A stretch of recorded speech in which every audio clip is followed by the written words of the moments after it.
업무상 재해로 사망한 직원의 자녀를 특별 채용하도록 규정한 현대기아차 단체협약 조항의 효력을 인정해야 한다는 대법원 판단이 나왔습니다.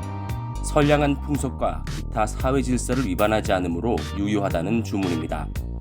대법원 전원합의체는 지난달 27일 업무상 재해로 숨진 이모 씨 유가족 등이 현대기아차를 상대로 낸 손해배상 청구 소송 상고심 선고 공판에서 원고 일부 승소로 판결한 원심을 깨고 사건을 서울고등법원으로 돌려보냈습니다. 재판부는 산재유족 특별 채용 조항은 소중한 목숨을 잃어버린 근로자의 특별한 희생에 상응하는 보상을 하고 가족 생계의 어려움을 해결할 수 있도록 사회적 약자를 보호 또는 배려하는 것을 목적으로 하는 규정으로 실질적 공정을 달성하는 데 기여한다라고 제시했습니다.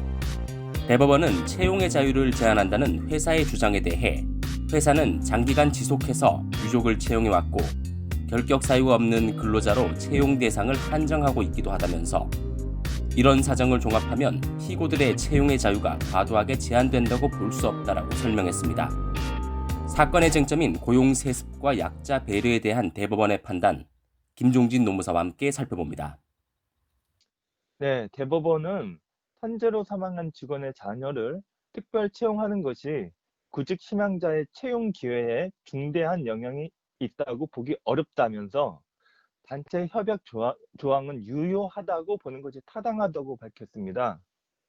대법원은 해당 단체 협약 조항은 산재라는 특별한 희생을 한 노동자에게 상응하는 보상을 하고 생계에 어려움을 겪는 사회적 약자를 보호해서 실질적 공정을 달성하는 데 기여하는 것이라면 장기 근속자나 정년 퇴직자 자녀를 우선 채용하는 합의와는 성격이 다르다고 판단했습니다.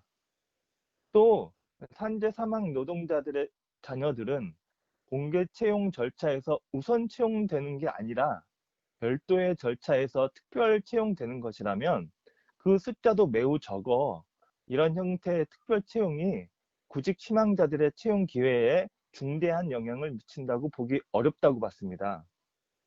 이 사건 피고인 현대기아차 사측이 1990년대부터 자율적으로 산재 유족들의 특별 채용을 단체 협약에 포함시킨 뒤 실제 이행해 왔다는 점도 판단 근거로 들었습니다.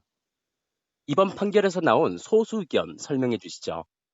네, 이기택 민효숙 대법관은 단협의 산재 노동자 자녀 특별 채용 조항이 구직 희망자의 희생을 기반한 것으로 위법하다는 의견을 냈습니다.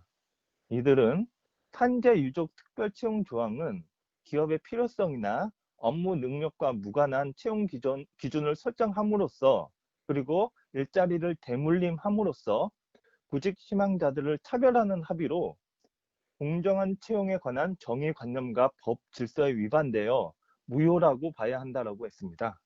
이번 사건에서 주목할 부분 짚어주시죠.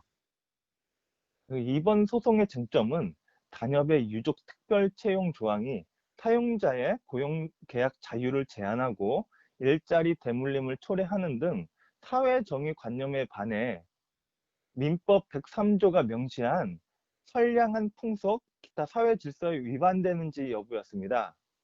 1, 2심 재판부는 유족에게 위자료 등 2,300만 원을 지급할 것을 명령했지만 해당 단체 협약 조항 자체는 무효라고 봤습니다. 하지만 대법원이 이를 뒤집은 것입니다.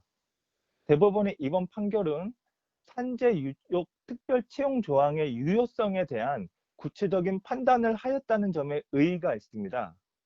과거 2015년에 정부는 단협상 산재 사망 유가족 우선 채용이 위법하다는 이유로 단체 협약 시정 명령 절차를 진행하기도 했었는데 향후 유사한 사안이 발생하는 경우 본 판결이 중요한 지침이 될 것으로 보입니다.